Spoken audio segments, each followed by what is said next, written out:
BJP ಪಾಳೆಯದಲ್ಲಿ ಮುಗಿತಾನೆ ಇಲ್ಲ rebels ನಾಯಕರ ಅಸಮಾಧಾನ. ಬಿಎಸ್ವೈ ಕುಟುಂಬದ ವಿರುದ್ಧ ಮತ್ತೆ ಶಾಸಕ ಯತ್ನಾಳ್ ಕಿಡಿಕಾರಿದ್ದಾರೆ. ನೋಡಿ, ಬಿಜೆಪಿ ಪಾಳೆಯದಲ್ಲಿ ರೆಬಲ್ಸ್ದೇ ಒಂದು ಗುಂಪು ಬಹಿರಂಗವಾಗಿ ಸ್ಟೇಟ್ಮೆಂಟ್ಗಳನ್ನು ಕೊಡ್ತಾ ಇದ್ದಾರೆ. ಅದರಲ್ಲೂ ಯತ್ನಾಳ್ ಅವ್ರನ್ನ ಕೇಳಬೇಕಾ? ಯಡಿಯೂರಪ್ಪ ಆ್ಯಂಡ್ ಸನ್ಸ್ ವಿರುದ್ಧ ನಿರಂತರವಾಗಿ ಬಾಂಬ್ ಹಾಕ್ತಾನೆ ಇರ್ತಾರೆ ಅವರು. ಬಿಜೆಪಿಯಲ್ಲಿನ ಅತೃಪ್ತರೆಲ್ಲರೂ ಹೊಂದಾಣಿಕೆ ಮಾಡಿಕೊಂಡಿದ್ದೇವೆ, ನಾವು ಎಲ್ಲರನ್ನ ತಗೊಂಡು ಹೊಸ ನಾಡನ್ನ ಕಟ್ಟಬೇಕು ಅಂತಿದ್ದೇವೆ. ಯತ್ನಾಳ್ ಅವರ ಹೇಳಿಕೆ ಇದು. ನಮ್ಮ KS ಈಶ್ವರಪ್ಪನವ್ರಿಗೆ ಅನ್ಯಾಯ ಆಗಿರಬಹುದು, ಆದರೆ ಈಶ್ವರಪ್ಪನವ್ರನ್ನ ಬಿಟ್ಟು ಕೊಡುವಂಥ ಮಕ್ಕಳೇ ಅಲ್ಲ ನಾವು. ನೋಡ್ತಾ ಇರಿ ಮುಂದಿನ ದಿನಗಳಲ್ಲಿ ಏನಾಗುತ್ತೆ.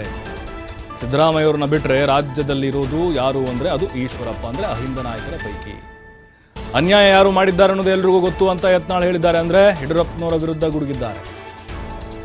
ಬಿಜೆಪಿ ಪಾಳೆಯದಲ್ಲಿ ರೆಬಲ್ಸ್ ನಾಯಕರು ಈಗ ಮತ್ತೆ ಆರ್ಭಟಿಸ್ತಾ ಇದ್ದಾರೆ.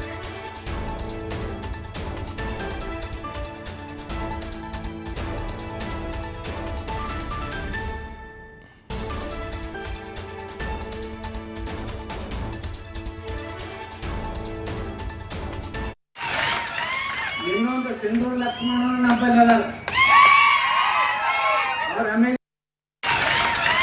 ಇನ್ನೊಂದು ಸಿಂಧೂರು ಲಕ್ಷ್ಮಣ ನಂಬಲ್ಲ, ಅವ್ರ ರಮೇಶ್ ಜಾರಕಿಹೊಳಿ. ನಾವೆಲ್ಲ ಹೊಂದಾಣಿಕೆ ಮಾಡ್ಕೊಂಡ್ಬಿಟ್ಟು ಎಲ್ಲ ಜಾತಿಯೊಳಗೆ ಒಬ್ಬೊಬ್ರು ತಗೊಂಡು ಹೊಸ ನಾಟಕ ಕಟ್ಟಬೇಕನ್ನಂತ ಚಿಂತನೆ ರಾಜಕಾರಣಿ. ನಮ್ಮ ಈಶ್ವರಪ್ಪನವ್ರಿಗೆ ಏನೋ ಅನ್ಯಾಯ ಆಗಿರ್ಬೋದು, ನಾವೇನು ಬಿಟ್ಟು ಕೊಡು ಮಕ್ಕಳಲ್ಲ.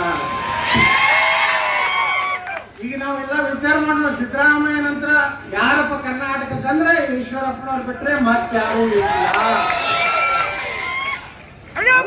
ಮಾಡ್ಯಾರ, ಯಾರು ಮಾಡ್ಯಾರ ಎಲ್ಲ ನಿಮಗೂ ಗೊತ್ತದೆ, ನಮಗೂ ಗೊತ್ತದೆ. ಅವ್ರು ವಾಪಸ್ ನಾವು ಕರ್ಕೊಂಡು ಹೋಗ್ತೀವಿ. ಒಂದ್ ವೇಳೆ ನಾವು ತ್ಯಾಗ ಮಾಡೋದು ಆಯ್ತು ಅಂದ್ರೆ ಮುಖ್ಯಮಂತ್ರಿ ಮಾಡೋದನ್ನ ನಾವು ಬಿಡುದಿಲ್ಲ. ಯಾಕಿದ್ರ ಮಾತು ಹೇಳ್ತಾ ಇದ್ದೇನೆಂದ್ರೆ, ಒಂದೇ ಮಾತು ಪ್ರಧಾನಮಂತ್ರಿಗಳು ಹೇಳಿದ್ರೆ ಅವ್ರು ವಿಧಾನಸಭಾ ಬಿಟ್ಕೊಟ್ರು. ಅವರೆಂದು ಪಕ್ಷಕ್ಕೆ ದ್ರೋಹ ಮಾಡಲಿಲ್ಲ, ಯಾರಿಗೂ ದ್ರೋಹ ಮಾಡಲಿಲ್ಲ.